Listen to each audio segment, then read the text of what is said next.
ఈరోజు నేను చూసిన ఐఏబీ మీటింగ్లో చాలా ఫలవంతమైన చర్చ జరుగుతూ ఉంది. దానికి మిమ్మల్ని అందరినీ అభినందిస్తున్నా. అంటే చాలా డీటెయిల్గా చేస్తున్నారు. అయితే బాధాకరమైన విషయం ఏంటంటే ఇన్ఫ్రాస్ట్రక్చర్ లేకుండా, సరైన వసతులు లేకుండా ఇంజనీర్లు అదేవిధంగా వ్యవసాయ శాఖ అధికారులు నిలదీసే కార్యక్రమం అయితే సరైనది కాదన్న భావన మా దగ్గర ఉంది. దీనికి ప్రభుత్వం చేయవలసిన కార్యక్రమాలు చాలా ఉన్నాయి. ఈరోజు శ్రీశైలం రిజర్వాయర్ నుండి మనకు హక్కులు లేవని అనే ఒక భావన ఒకటి కలుగుతోంది మనకు. శ్రీశైలం రిజర్వాయర్లో ఖచ్చితంగా శ్రీశైలం ప్రాజెక్టు మనంతా తెలుసుకోవాలి. ఇంతకుముందు కూడా చెప్పాను, శ్రీశైలం ప్రాజెక్టు కడుతున్నప్పుడు కర్ణాటక, మహారాష్ట్ర ప్రభుత్వాలు వ్యతిరేకించాయి. దీనికి శ్రీశైలం ప్రాజెక్టు కట్టకూడదంటే బచావత్ వెరీ కేటగిరికల్లీ మెన్షన్ చేశారు. శ్రీశైలం ప్రాజెక్టు నిర్మాణం అప్పుడు మేము ఒక్క చుక్క అదనపు సాగునీటికి కూడా నీళ్ళు ఇవ్వడం లేదు. కేవలం నాగార్జున సాగర్ ఆయకట్టుకు కృష్ణా డెల్టాకి ఇచ్చే నీటిని వాడుకొని మాత్రమే విద్యుత్ ఉత్పత్తి చేస్తామని చెప్పడం జరిగింది. చెబుతూనే ఇంకొక మాట చెప్పారు, గోదావరి నుండి నాగార్జున సాగర్కు కృష్ణా డెల్టాకు నీటిని మళ్లిస్తే అల్టిమేట్గా శ్రీశైలం నుండి దిగువకు నాగార్జున సాగర్కు వదలవలసింది కేవలం 180 టీఎంసీ నీరు అని మాత్రమే. ఈరోజు పట్టిసీమ నిర్మాణం జరిగిన తర్వాత కృష్ణా డెల్టాకు శ్రీశైలం ప్రాజెక్టుతో అనుబంధం తెగిపోయింది. మనం ఇవ్వాల్సింది కేవలం 264 టీఎంసీలు నాగార్జున సాగర్ ఆయకట్టుకు ఇవ్వాలి. ఆ నీటిని ఎప్పుడో తీసేస్తున్నారు. అంటే కరెంటు ఉత్పత్తి ఈరోజు ఒక్క చుక్క కూడా చేయకుండా ఎన్ఫోర్స్ చేయాల్సిన బాధ్యత మాత్రం ఆంధ్రప్రదేశ్ ప్రభుత్వం మీద ఉంది. మన కేఆర్బీ చైర్మన్ గారితో కలిసి మాట్లాడినప్పుడు నేనేం చేయలేను, నేను నిమిత్త మాత్రులు, మీ రాష్ట్రాలు ఎవరు ఇష్టం వచ్చినట్లు వాళ్ళు వాడుకుంటున్నారని అంటే, రాష్ట్ర విభజన చట్టంలో కేఆర్బీకి అన్ని అధికారాలు ఇస్తూ సిఆర్పిఎఫ్ ఫోర్సెస్ ఇచ్చిన తర్వాత చైర్మన్ గారు ఆ విధంగా మాట్లాడడం చాలా బాధాకరంగా అనిపించింది. కనుక ఈ నేపథ్యంలో మేము వచ్చి మీకు వివరిస్తామంటే మీరు ఆంధ్రప్రదేశ్ ప్రభుత్వం అనుమతులు తీసుకొని నా దగ్గరికి రండి అని అన్నారు. కాబట్టి నాకు ఆ అనుమతులు లేవు, కాబట్టి ఆ బాధ్యత మీ మీద ఉంది. ప్రభుత్వం తప్పకుండా మాట్లాడుతూ శ్రీశైలం నుండి ఈరోజు నాగార్జున సాగర్ ఆయకట్టుకు ఇవ్వాల్సిన నీళ్ళని ఇచ్చేసిన తర్వాత మిగిలిన నీళ్ళు ఒక్క చుక్క నీళ్లు కూడా కరెంటు ఉత్పత్తికి పోకుండా నిలబెట్టాల్సిన అవసరం ఉంది. అదేవిధంగానే ఈరోజు రాష్ట్ర విభజన చట్టం స్పష్టంగా తెలుగుగంగకు, హంద్రీనేవాకు, గాలేరు నగరి ప్రాజెక్టులకు అనుమతులు ఇచ్చింది. అంతేకాకుండా కేసీ కెనాల్ 10 టీఎంసీలు నీళ్లు శ్రీశైలం నుండి తీసుకోవడానికి కూడా అనుమతులు ఉన్నాయి ఈరోజు. మరి ఆ అంశంలో మంత్రి గారు చొరవ తీసుకోవాలి. ఉమ్మడి ఆంధ్ర రాష్ట్రంలో ఏదైనా నిర్ణయాలు జరిగి మార్పులు జరిగి ఉంటే వాటిని కూడా మేము అంగీకరిస్తామని రాశారు.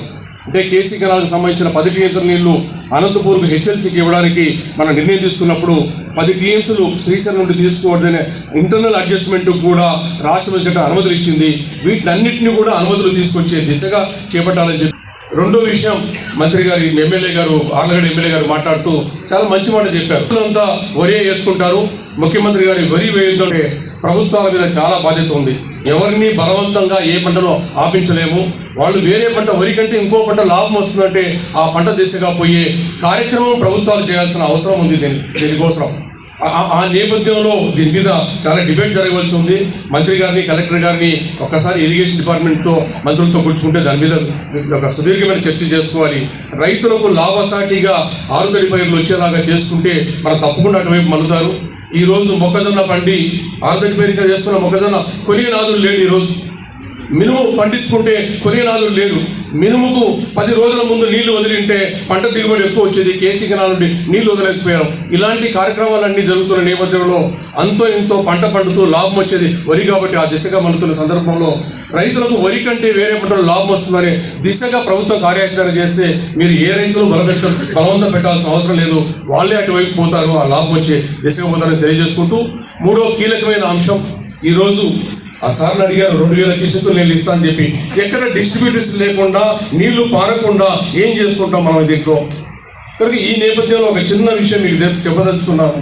11,000 క్యూసెక్కులతో పోతిరెడ్డిపాడు హెడ్ రెగ్యులేటర్ నిర్మాణం చేస్తే దాని నుండి 1/2 టీఎంసీ నీళ్లు తెలుగుగంగకి ఇచ్చేలాగా, 1/2 టీఎంసీకి ఎస్ఆర్బీసీకి ఇచ్చేలాగా నిర్మాణం చేపట్టిన నేపథ్యం ఉంటే 2005లో 44,000 క్యూసెక్కులకు పోతిరెడ్డిపాడును వెడల్పు చేసి ఎస్ఆర్ఎంసీ కూడా 44,000 క్యూసెక్కులకు వెడల్పు చేస్తే ఈరోజు ఇక్కడ ఉన్న ఇంజనీరింగ్ డిపార్ట్మెంట్ వాళ్ళు చెప్పాలి, వెలుగోడు రిజర్వాయర్ నిండిన తర్వాత మరకచర్ల క్రాస్ రెగ్యులేటర్ నుండి రాయలసీమకి ఎన్ని నీళ్లు తీసుకోగలుగుతారు మీరు?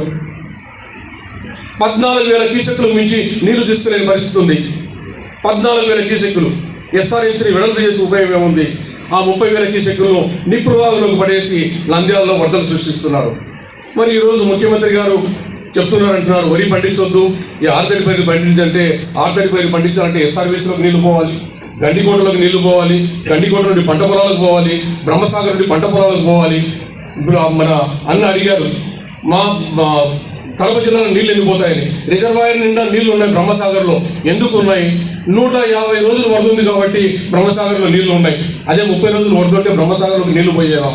చేరలేవు.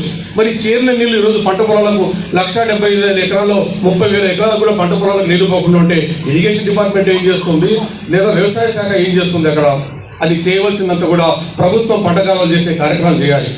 మరి ఈరోజు 14,000 క్యూసెక్కులు కూడా మరకచర్ల నుండి తీసుకోలేకపోతుంటే ఈరోజు ఇంజనీరింగ్ డిపార్ట్మెంట్ మీరు నిలదీసి అడగాలి.